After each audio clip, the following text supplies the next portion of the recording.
Good evening. Good evening, everyone. I don't know when exactly it starts recording, but broadcasting live, January 6th, 2016. Back on with our weekly meditations at McMaster, and we're going to keep trying with 3 times a week, actually. And next week we'll have our 5-minute meditation lesson. I've got someone helping me out with that, hopefully.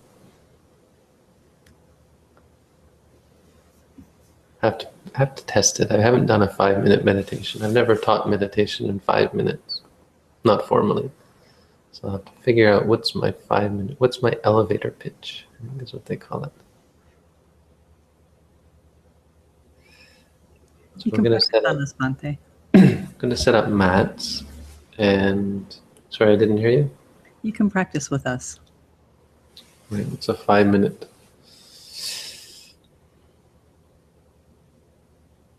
Good idea.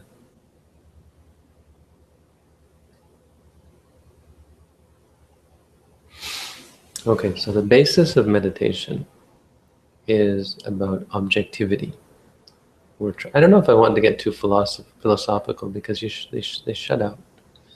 But we're trying to see things as they are. We're trying to see things objectively without reacting to them. So what we're going to do is we're going to remind ourselves, in general, this is this. So pain is pain, thoughts are thoughts, anger is anger, depression is depression, and we're not going to react to anything. Because you see, when you react to things, this multiplies them and continues them, and they snowball out of control. So when you experience pain, if you could just experience it as pain, it doesn't end up bothering you. When you feel angry, and then you say angry, you remind yourself that you're angry, and it doesn't turn into a fight or a problem. It doesn't make you want to do bad things or say bad things. If you have a thought, or if someone's shouting at you, and you just see it as a thought or as a sound, just as the experience of it, then it won't hurt you. How many minutes is that? Oh, I'm sorry, I wasn't counting. You're not counting. Well, the last time you had a counter on your side of the hangout. I'm sorry. That was about a minute, I think, right? A couple minutes. Okay, so here's what we're going to do. Close your eyes. And well, maybe I won't tell them to close your eyes. First, I have to say how we do it. So how we do this is just simply reminding ourselves. You pick a word that reminds you what's going on. Like, for instance, if you feel pain, you remind yourself just with one word, pain. And that becomes your meditation. You'd say to yourself, pain, pain. I don't think I'm having them close their eyes yet. I think this is still eyes open. I made a mistake. So you say pain, pain. If you have a thought, you just say thinking, thinking. If you hear a sound, like all this noise of these people, because we're right in the middle of the hallway, really. It's kind of funny. You say hearing, hearing. And so this is the skill that we're trying to cultivate. So the technique that I'm going to show you to do this is to train you to do this. So we pick something that's neutral. We'll pick our breath. Focus on the breath. When your breath comes into your body, your stomach will rise. When the breath goes out of the body, your stomach will fall. If you don't feel it, you can put your hand there. But you just say to yourself, rising, fall. You can close your eyes and do it. You don't say it out loud, you just remind yourself in your mind. Rising, fall.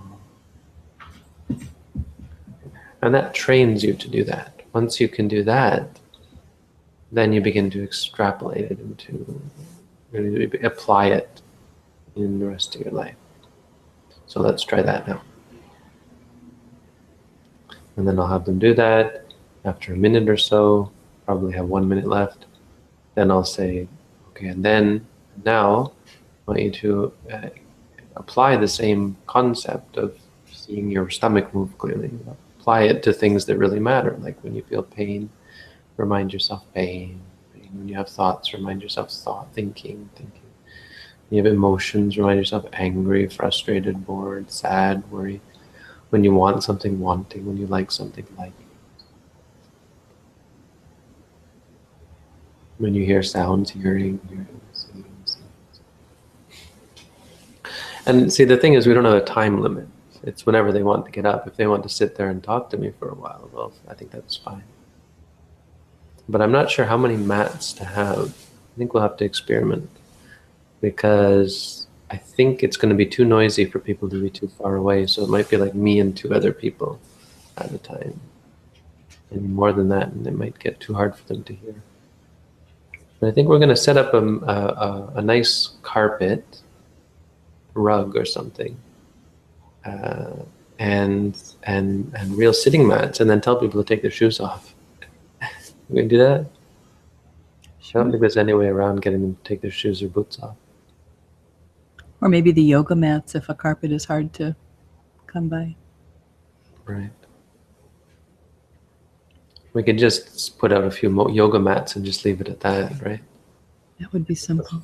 Four yoga mats together or something. The other thing is how to get all this to the university. The sign. I guess it's not really carryable at that point. See, we're supposed to have a locker.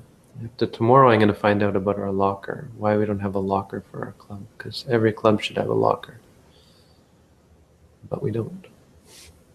Yet, that I know of. Anyway, that's future plans here. So that seems doable, no? Yes, and on your timing, after I realized that I wasn't timing it for you, that was 2 minutes. That was only 2 minutes, so. What was 2 minutes? From the point that I realized that, from the point that I hadn't been timing it, from there to the end, it was 2 minutes. So I think you were under 5 minutes altogether, because Good. the whole second half was only 2 minutes. Good. Did I leave anything out? No. All right. I mean, people will have questions probably, but I mean, that is the basis. Sign that it's misleading. Sign is misleading. False advertising. It's only a 2-minute meditation. No, that gives them more time to actually meditate. Right. Yep. Yeah, it's part of the lesson. It's going to be great fun. I hope so. I got to get someone to take pictures. Maybe even make a video of it. Put it on YouTube.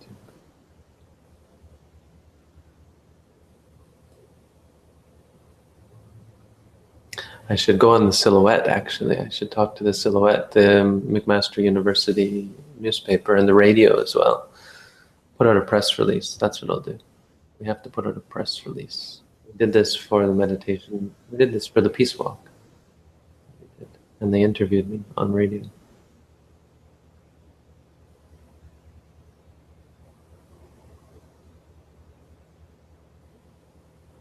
So, questions, huh? We have questions.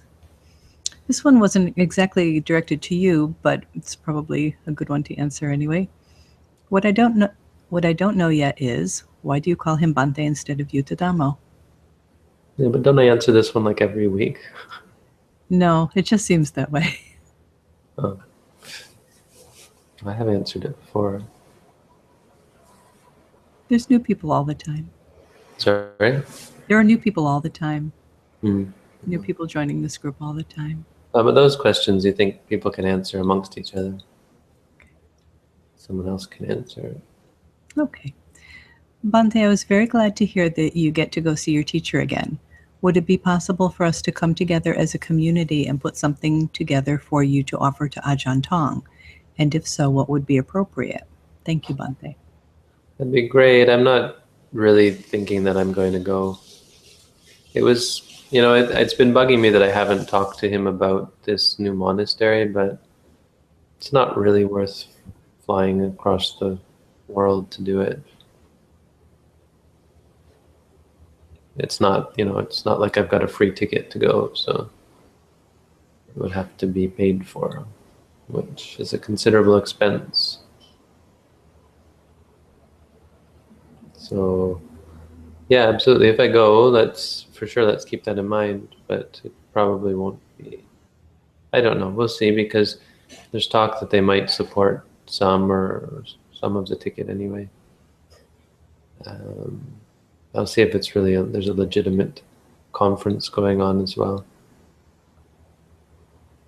But the only real reason to go would be to talk to my teacher. And he already knows about the place. I just haven't told him myself, haven't talked to him, haven't gotten his instructions and his blessing and all that.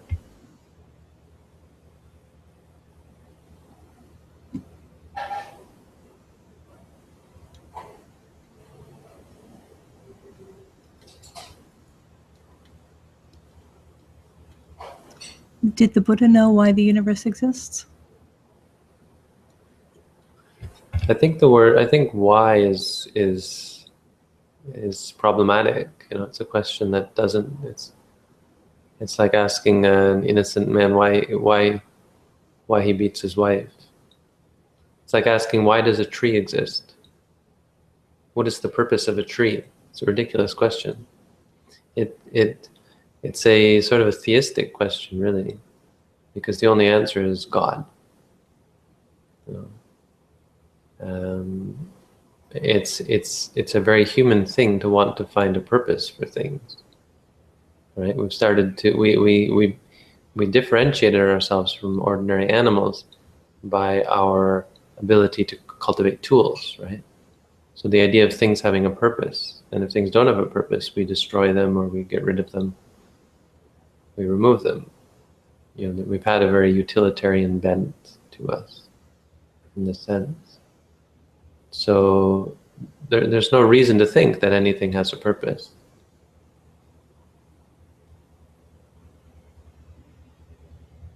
I mean, I guess if the question were instead, how is it that the universe exists? I don't know whether the Buddha knew or not. But again, I think it's probably a bad question. It's incomprehensible to us that there shouldn't be an answer to that. But I think that's our problem. I think it's just the way we think.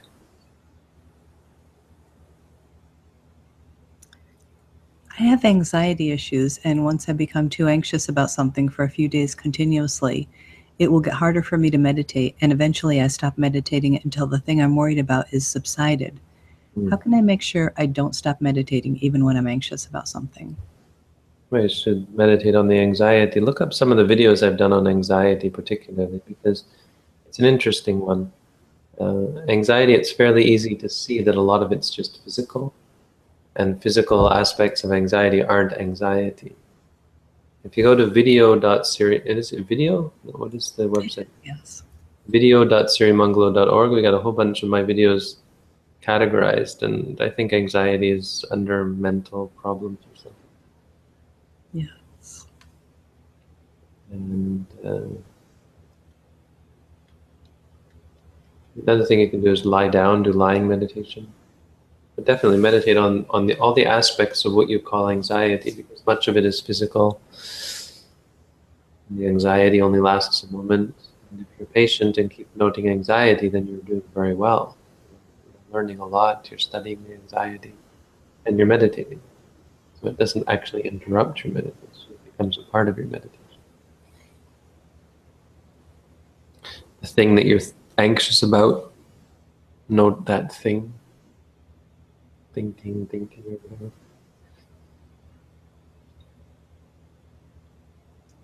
How do I balance my mind between lay terms and higher states of awareness through meditation?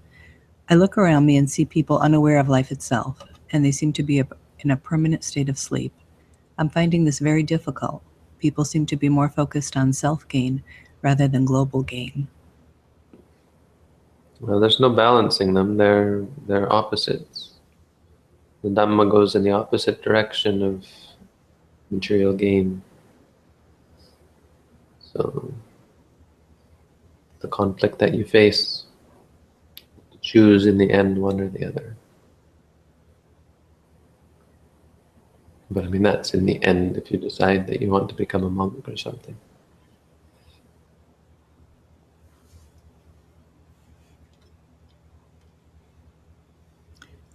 What exactly does reflection of an action mean in the quote of today? Thanks. We have to read the whole sutta. Reflection here means before you do something,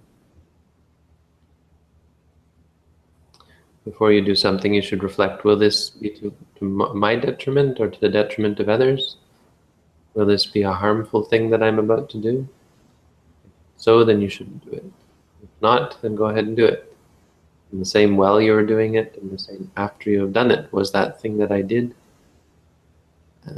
harmful or beneficial? If it is harmful, then you should not do it again. While you're doing it, if you realize it's harmful, you should stop. So reflect in that way. I mean, this is a talk to his son, who was a young boy, and it's very fatherly. It's a unique dialogue that these two have, father and son.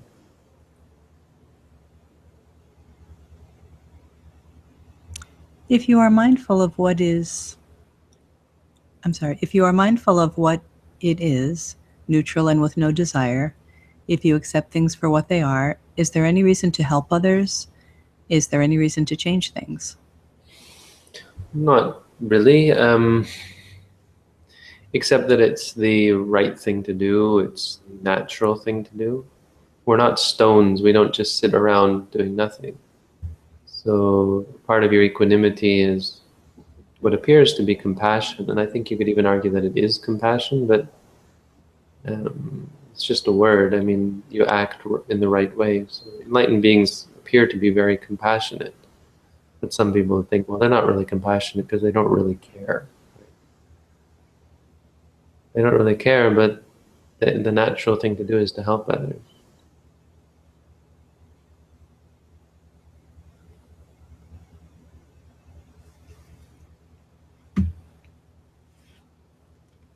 Just as a Christian prays the Lord's Prayer on a daily basis, do you have any Buddhist texts which you read, reflect on daily, aside from your YouTube Dhammapada videos? Yeah, there's we reflect on the Buddha, the Dhamma, and the Sangha. That's the most common. So we have reflections about the qualities of the Buddha, the qualities of the Dhamma, the qualities of the Sangha.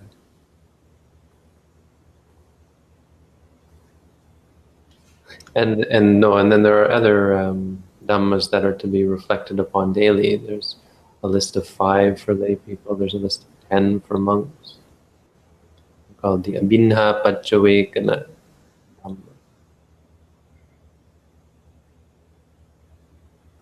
So what are they? They are,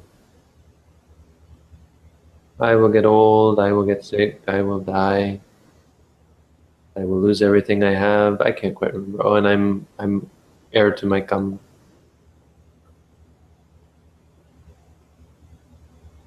Look at the chanting guide. There's this Theravada chanting guide.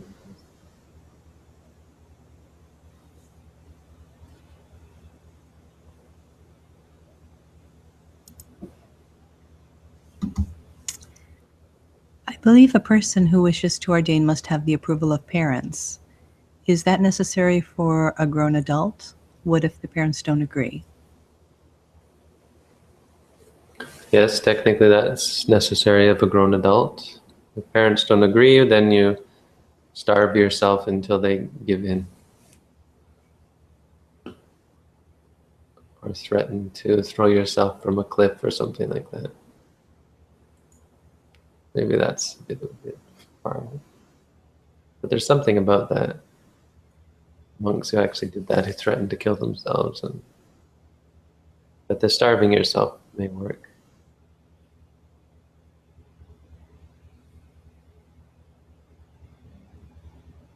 Technically, you can't become a monk, sorry.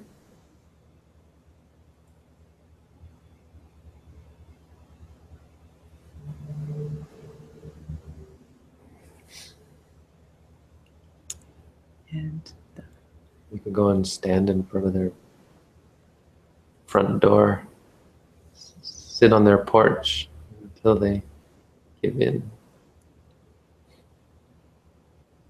Does that happen a lot? Because people ask that question a lot, that parents don't agree. If your parents are evangelist Christians, I doubt. Oh, that might be a little tough. Yeah. You gotta, yeah, no, I mean, many people who are not Buddhist would forbid their children. I mean, even when they get older. My grandmother would never give consent. Although sometimes it's interesting, they'll just say, "Do whatever you want." Kind of. Like, ooh.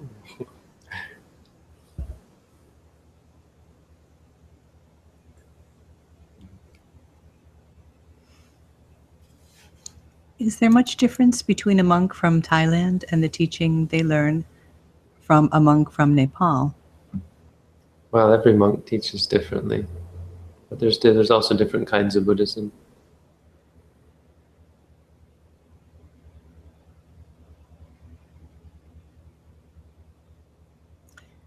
If a parent is deceased, I assume their approval is not needed.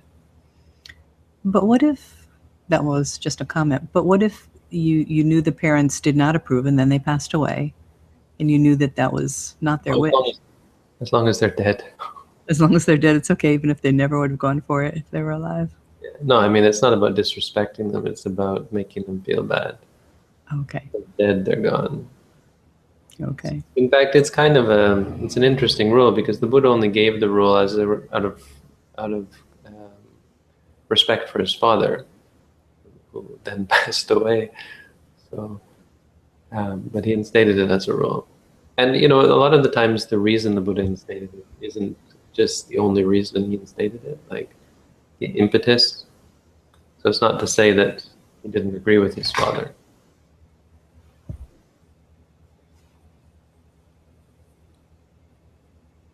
I mean, I think you could argue that there are extenuating circumstances, but Sariputta did. Sariputta ordained his nephew without his nephew's parents' consent. He said, "They have wrong view. I'm his father."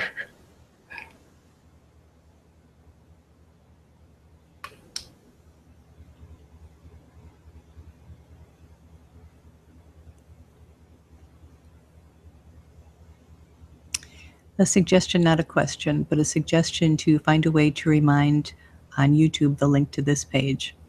I think you have like a template set up on for your YouTube videos, don't you, Bhante? Or Yeah, can you have I'm a too template? lazy. I mean, really, I'm gonna add it to every video. No, but isn't there a template that you can use for your videos? I don't know. Maybe. I mean, I just copy paste. I do it for all the Dhammapada videos, but Yeah. I'm not gonna do it for every daily Dhamma. No, but I thought there, because I thought with your older videos, they had so much information on it. I know, well, I don't think that you probably were typing that in every time. I just assumed there was some sort of a template, but Yeah. maybe you were just copying and pasting from. Well, I have it saved in the Firefox extension, Okay, but it's not like it does it for me itself. I have to copy it. I see. I can try to put that in as a comment so people know, because people still do ask questions on the YouTube comments. So Well, there you go. Someone will just say, "Hey, if you want to ask questions, go here." yeah, I do put that in when I notice it. But It's okay. We don't want this place overrun. Small is okay. It'll grow up too soon, as it is.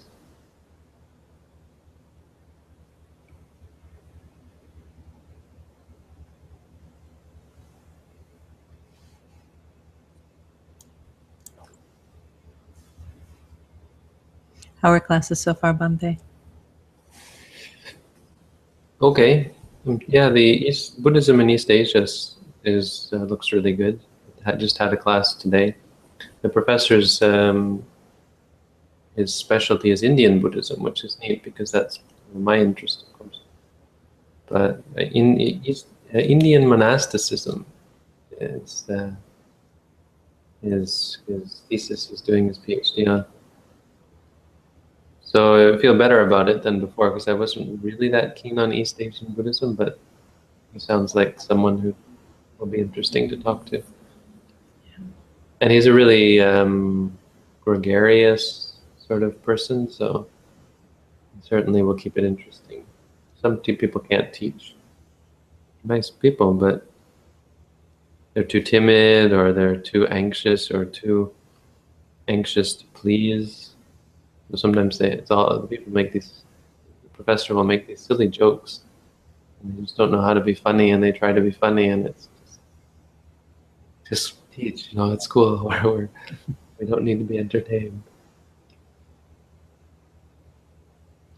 Some people do, I suppose. And it's intimidating. You get up there and all these students with glassy eyes and slouching or on their phones. It's really intimidating when you're in front of a room and everyone looks bored about what you're saying. So if you're not if you're not strong, you really just have to ignore your audience sometimes. Are they large classes? Yeah, pretty large. This one is a third-year class, but it's a cross-listed with arts and science, which is neat because arts and science, which was what I was in years ago, and it's this really special program at McMaster for keeners, for people who are just looking to learn. So we got a bunch of upper year art sci people, which is awesome.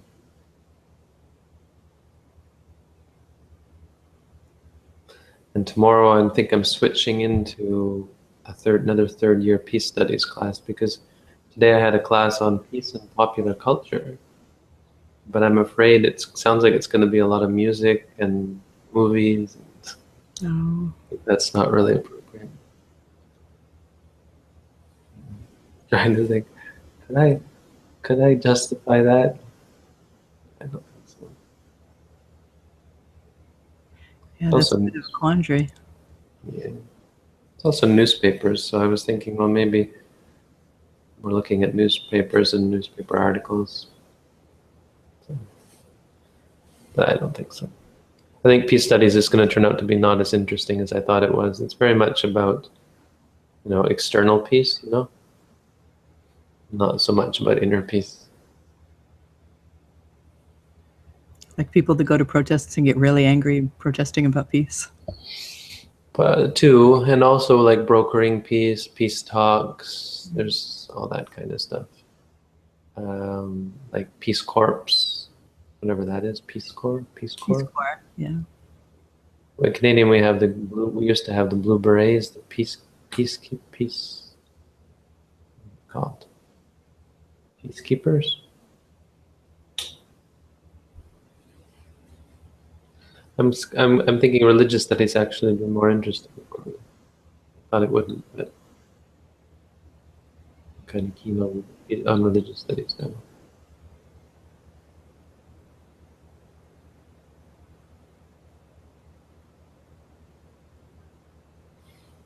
Is that all our questions?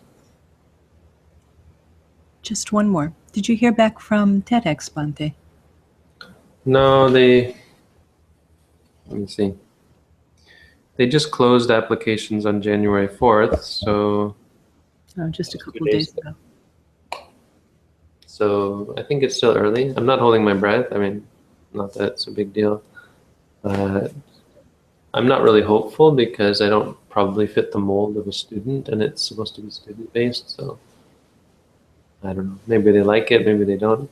The other thing, it was supposed to be about change, and I didn't talk about change in my application. I realized that afterwards. Forgot that I should try to tie it into their paradox of change.